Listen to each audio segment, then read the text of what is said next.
How you doing, guys? I got to tell you the greatest slow flip story I have ever heard. We're sitting here having margaritas celebrating, so I need to introduce you to Mike, and Mike's going to tell you the story about this slow flip that he just closed on. Go ahead. First off, tell him, where'd you get the deal? Hey guys, so I got the lead off of a prop stream download multifamily property list. So calling, lots of no's, lots of you know what it is. We came across a guy who had a property. It was a 6-unit apartment building that he was looking to sell. Started out at $195. We negotiated down to $185. He wanted $13K down.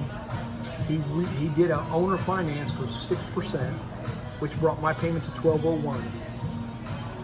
So immediately upon that, we turned around and put it back on the market, and Joey and Juliana listed it. Sold it within just a matter of probably hours for $295 with the $299,000 with a payment of $29.95, which after taxes and insurance brought my payment to $1,201. How much did they put down? They put down $25K. So you were free and clear of it from day one. So I was free and clear from day one. Never had to make a payment on my own that wasn't paid for.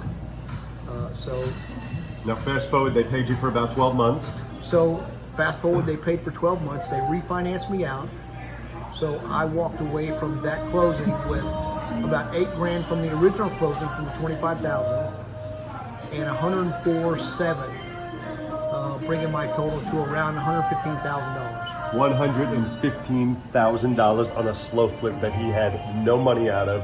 The place needed a major amount of work, but he didn't do any repairs, didn't do any work, didn't do anything. Zero. Yeah, so tell him, I mean, this is insane. So the property probably needed $125,000 worth of work because it was just old and it was just really needing a lot of work. And I didn't put out not one penny. Not one penny. 0 pennies. And I walked away making $115K in a year's time. $115K, but he didn't work for it. He did the deal, and then he sold the deal. Someone else did the work on it, refied him, and he went to have to go pick up a check. Absolutely incredible. So, congratulations, salute. This is why I wanted to celebrate with you. If you think slow flips are only one type of property, you're wrong. Anything can be done with slow flips. It doesn't have to just be the low buy box that we normally work with. This was a SIXPLEX, right? SIXPLEX. So any property can be done with a slow flip. And if you're not involved with slow flips yet, this is going to be the year. 2023 is going to be the year to get started with slow flips if you're not doing it yet. Thank you for watching. So just as an FYI, I've been flipping houses since 2012, and this is a strategy that I knew nothing about. Nothing, zero. 2 years ago, knew nothing about it. 115K, walk away. How do you beat that? I'm stoked. All right.